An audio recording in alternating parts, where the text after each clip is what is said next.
But do you think in this series fans are going to be surprised by your performance? Because like you said, it's darker than ever. Do you think fans are going to be taken by surprise? Like, whoa, like... I don't know. I mean, I hope so. You know, I find it... I think, you know, lots of people now associate me with Rocket Man and think of me as that thing. And I don't like the feeling of anyone thinking they know what I am. Literally, and labeling you, because they don't at the end of the day. And I think actors often there's that danger of being pigeonholed, and I really don't want that. I'm easily bored, so I like to try and mix it up. So I hope people are surprised, but I mainly just want them to think it's a good show. Yeah, there's a monologue in the show where you say, you know, there's times when you think something's going to go one way and then it goes sideways. Do you have an audition story that you felt that way, but then obviously you still got the role? I don't know that. I mean, I think the ones that have gone sideways, the ones that went sideways were normally because I wasn't well prepared enough. And if I wasn't well prepared enough, it's because I wasn't invested in it. And if you're not invested in it, then you shouldn't be playing the role. Right. So, but I don't have like a story where I went in and, you know, insulted the director or anything like that. I've got plenty of stories in my life from when things have gone sideways, but not ones that I want to share on the radio. Oh my god! But speaking of preparation, that's like Jimmy. Like he had to prepare for this like task that he was like going to do. Yeah, well, that's one of the things that was really interesting for me about playing the part was that I'm playing a guy who's playing a guy. You know, he has to kind of act his way through this extraordinarily dangerous situation because in prison, what he has to do, what he agrees to do for the FBI, you'd be labelled a snitch.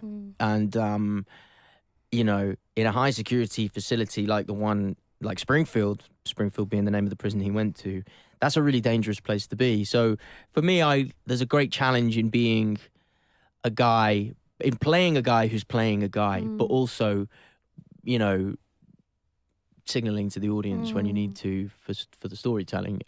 So there was a challenge in that for me as an actor that I enjoyed. And in playing Jimmy, like you must have had time to think, like what would you do if you was in that situation? I think I read of course. That you wouldn't have taken it, or would you? I don't think so. Yeah. I don't think so. I mean, I don't think I'd end up in prison. Of course, do you know what I mean? So it's like a weird... Yeah. It's a weird thing. I relate to, you know, part of the reason he makes that decision in the show is because he wants to be with his father who's in ailing health. And I relate to that. I get that part of it. And that's one of the sides of his character that's most appealing. He really loves his father because, you know, there's not a lot to love about him other than that, really. Terrific abs aside.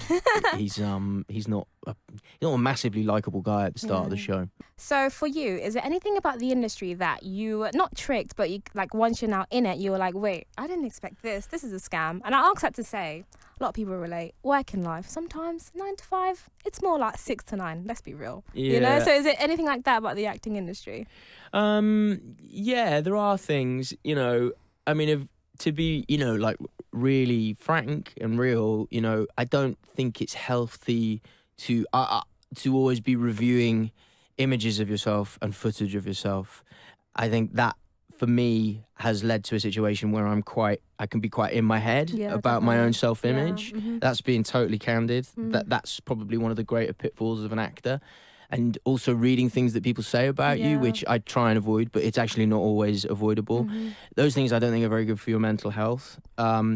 But there's a lot I love about it as well.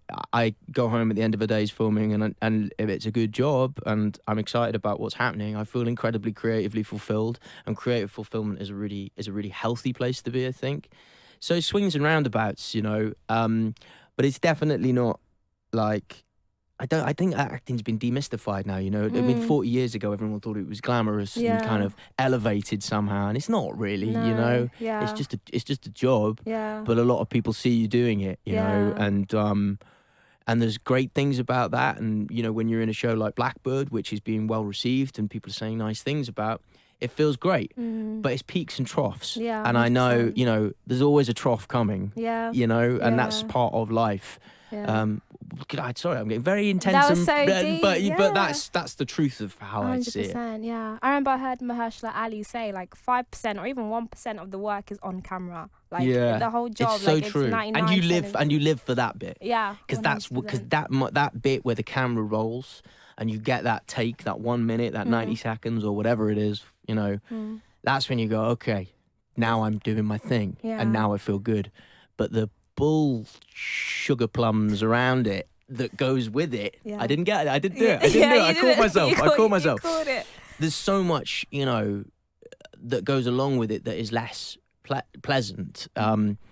But look, no one wants to hear an actor moan about being an actor. No. It's a great life, and I'm very lucky. And you bless the people with your great works and your entertainment. You charmer. Thank you very much.